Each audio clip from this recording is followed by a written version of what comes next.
Bueno, justamente que te guardes tu opinión.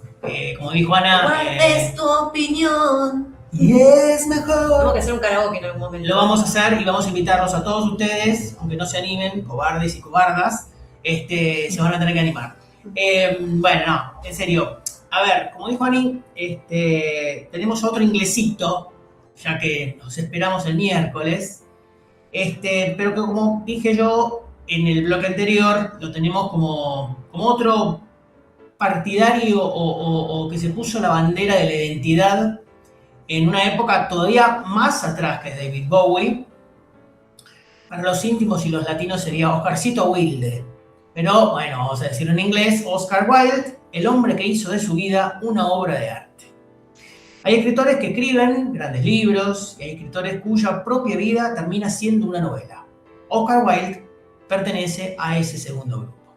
Era brillante, elegante, provocador, dueño de un humor filoso y una inteligencia descomunal. Fue uno de los hombres más famosos de la Inglaterra victoriana. Lo admiraban por su talento, por su capacidad para hacer reír y por su manera de decir, en una sola frase, verdades que incomodaban a toda una sociedad. Ahí lo tienen a David Bowie también, en el siglo XX. Bueno, quizás esa sea la gran paradoja de Oscar Wilde. Fue amado por el personaje que creó, otra vez Bowie, y condenado por la persona que realmente era. Para entender su historia hay que viajar a mediados del siglo XIX. La Inglaterra victoriana era una potencia mundial. El Imperio Británico dominaba buena parte del planeta. Era una sociedad refinada, elegante y extremadamente moralista. O al menos en lo que aparentaba. Existían reglas para todo. Cómo vestirse, cómo hablar, cómo comportarse y hasta cómo demostrar los sentimientos. La imagen pública era casi más importante que la vida privada. Wilde aparece en ese mundo. Nace en Dublín, Irlanda, en 1854. No provenía de una familia cualquiera. Su padre era un prestigioso cirujano reconocido internacionalmente. Su madre era poeta, periodista y una ferviente nacionalista irlandesa que escribía bajo un seudónimo. Organizaba reuniones literarias en su casa y desde chico Oscar creció rodeado de artistas intelectuales y debates culturales. Era un ambiente muy distinto al promedio.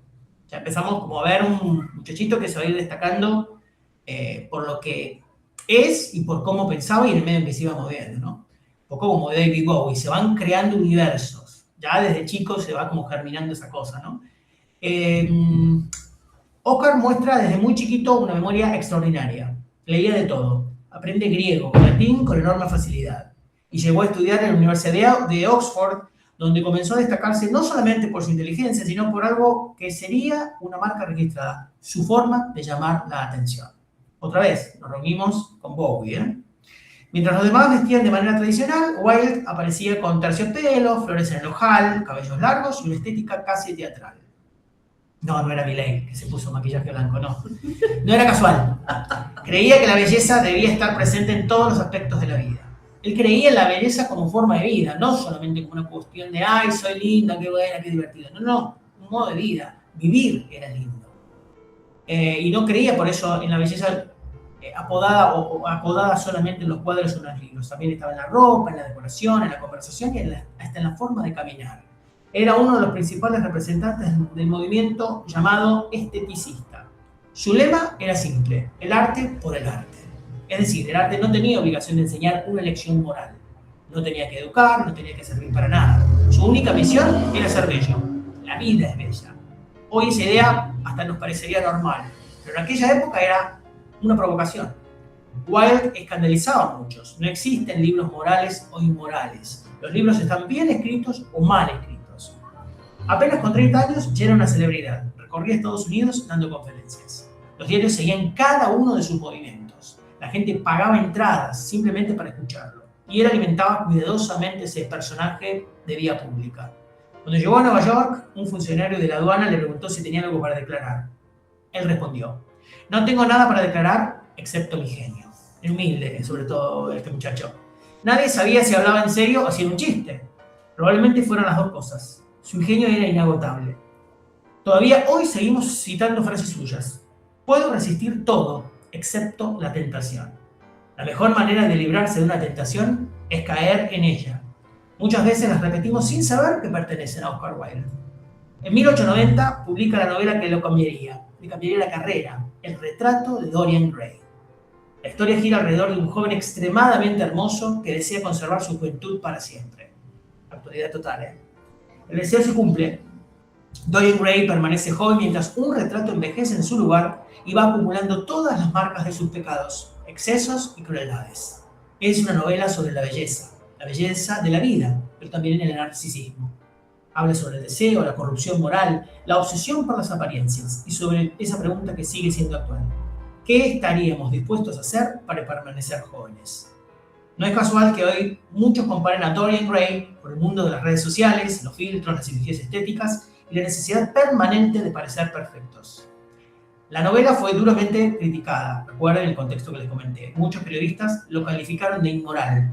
Algunos pedían directamente que fuera prohibida. Sin embargo, el tiempo terminó convirtiéndolo en un clásico absoluto. También Wilde se hacía tiempo para triunfar en el teatro. Escribía comedias brillantes que ridiculizaban a la aristocracia británica o inglesa. Nadie manejaba el diálogo como él. Sus personajes eran inteligentes, irónicos y parecían disparar frases memorables cada pocos minutos. La importancia de llamarse Ernesto sigue representándose en todo el mundo más de 130 años después. Parecía que nada podía salir mal. Tenía dinero, fama, éxito y una familia. Oscar Wilde estaba casado con Constance Lloyd y tenía 2 hijos. Pero, que es una palabra jodida, llevaba una doble vida. En una época donde la homosexualidad era un delito, Wilde inició una relación con Lord Alfred Douglas, un joven aristócrata al que todos llamaban Bossy. La relación era apasionada, intensa y conflictiva. Bossy tenía un carácter impulsivo y mantenía una relación pésima con su padre, el marqués de Queensberry. El marqués despreciaba a Wilde. Lo acusaba públicamente de corromper a su hijo. Entonces ocurre el hecho que cambiaría para siempre la historia. Impulsado por Bossy, Wilde decide demandar al marqués por difamación. Fue una decisión desastrosa. Durante el juicio comenzaron a leerse en voz alta sus cartas de amor. Los abogados utilizaron pasajes del retrato de Dorian Gray, como si no fuera ficción. No perdamos ese eje. Se mezcla la realidad y la ficción. ¿Quién está más loco? Si la justicia que mezcla la realidad con la ficción, bueno, ese es otro tema. Finalmente el proceso se volvió contra Oscar Wilde. La demanda fracasó. El Estado británico inició un juicio penal. Oscar Wilde fue condenado por indecencia grave, el delito por el que se castigaban las relaciones entre hombres. La pena fue de 2 años de prisión con trabajos forzados. Fue un castigo devastador. Pasó de cenar con la aristocracia a romper piedras y cargar bolsas en una cárcel. Su salud se deterioró rápidamente. Sufrió hambre, enfermedades y un aislamiento casi absoluto. Durante ese tiempo, escribió una larguísima carta dirigida a Bossy. Esa carta sería publicada años después con el título de Profundis. No es una carta de amor convencional. Es una reflexión sobre el sufrimiento, el ego, el perdón, el arte y la pérdida. Muchos críticos consideraban que allí aparece un Oscar Wilde completamente distinto, menos brillante, menos provocador, más humano. Al recuperar la libertad ya no quedaba casi nada de aquella celebridad. Había perdido todo: prestigio, fortuna, amigos. Su esposa cambió el apellido de los hijos para protegerlos del escarnio. Wilde se instaló en París bajo otro nombre. Vivía de la ayuda de algunos pocos amigos fieles. Murió en 1900, con apenas 46 años. Probablemente como consecuencia de una meningitis derivada de una infección de oído. Poco antes de morir, lanzó una de esas frases que mezclaban humor y tragedia. Este empapelado y yo estamos librando un duelo a muerte. Uno de los dos tendrá que desaparecer. Dicen que esas fueron sus últimas palabras. Con el tiempo llegó la reivindicación. Por supuesto, te tenés que morir para ser bueno. Las obras que alguna vez fueron consideradas escandalosas hoy forman parte del canon de la literatura universal. Oscar Wilde es leído en escuelas y universidades de todo el mundo. Su vida también se convirtió en un símbolo de la persecución sufrida por miles de personas debido a su orientación sexual. Décadas después, el Reino Unido reconocería oficialmente la injusticia cometida contra hombres condenados bajo aquellas leyes. Hoy, Wilde representa mucho más que un escritor. Representa la defensa de la libertad individual, la creatividad, la ironía como forma de resistencia y el derecho de cada persona a vivir sin esconder quién es. Quizás por eso sigue siendo actual. Del deseo, pero también del precio que muchas veces se paga a quien se atreve a desafiar las normas. Porque dejó una frase que resume su filosofía de vida mejor que cualquier biografía. Sé tú mismo, los demás puestos ya están ocupados. Qué tremendo. Bueno. Bueno, ¿qué decir? ¿Qué decir, no? Oscar Wilde fue uno de los autores que me hizo leer teatro cuando yo era muy chica, con la importancia de llamarse Ernesto, que me pareció una obra tremendamente provocadora, y cuando la leí empezó mi fanatismo con Oscar Wilde. Yo soy bastante fanática de Oscar Wilde. De hecho, el retrato de Dorian Gray creo que lo habré leído 10 veces. Después, bueno, lo analizamos en la facultad, pero cuando leí el tratado de Dorian Gray, después la balada de la cárcel de Reading, de Profundis, ¿no? Sí. En realidad, de Profundis, que es un poco la carta que él le escribe a Sir Douglas, porque lo deja solo. Sí, claro. Nunca más. O sea, después de lo que pasa y del juicio y de la cárcel y la soledad, obviamente que él cambia la perspectiva, pero sigue siempre fiel a sus convicciones y a sus principios sobre el arte.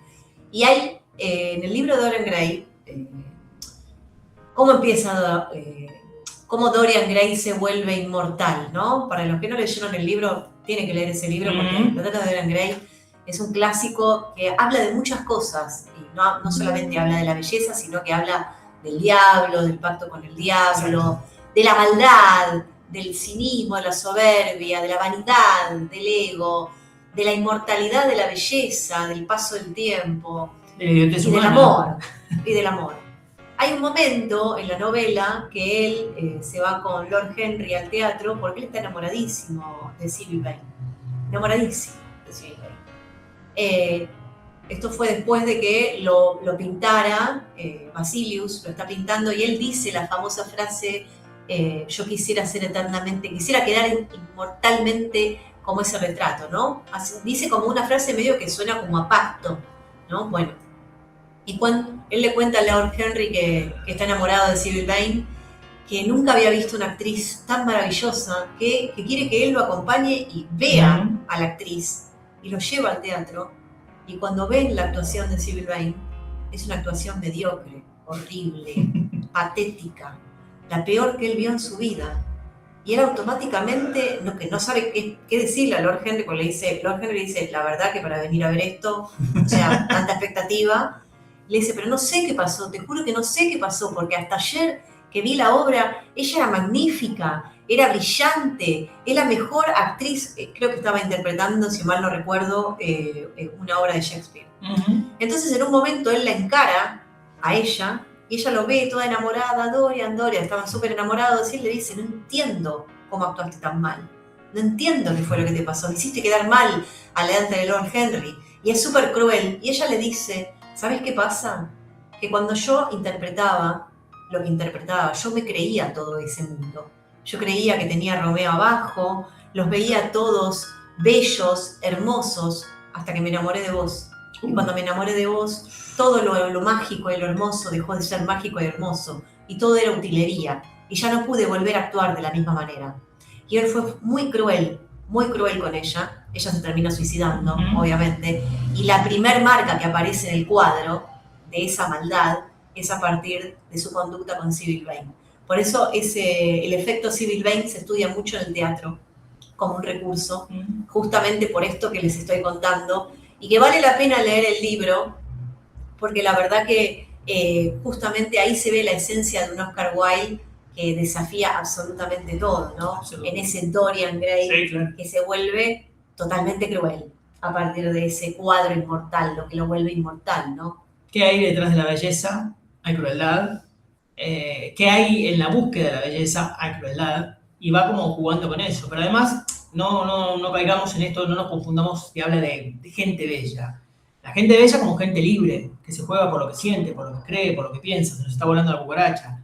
En cualquier momento se escapa. No es bello eso. En serio. Gente que se juega por su identidad, eso es lo bello. En eso no podemos ser tibios. Nos tenemos que jugar por lo que creemos, por lo que sentimos, por lo que pensamos. Y a veces no pensás como el resto. Entonces, ¿qué haces con eso? Con ese desafío. Si no crees, no pensás en vos mismo, no te jugás por lo que crees, quizás por un entorno muy chiquitito.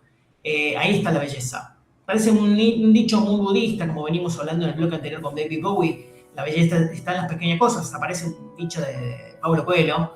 Pero la verdad que está como un hecho de las amistades con el tiempo los grupos se van achicando, la verdadera esencia, pocas personas te conocen la verdadera esencia, y él apostaba a esto, ¿no? A esa belleza de, che, te vas a ir de este plano, viví como se te cante.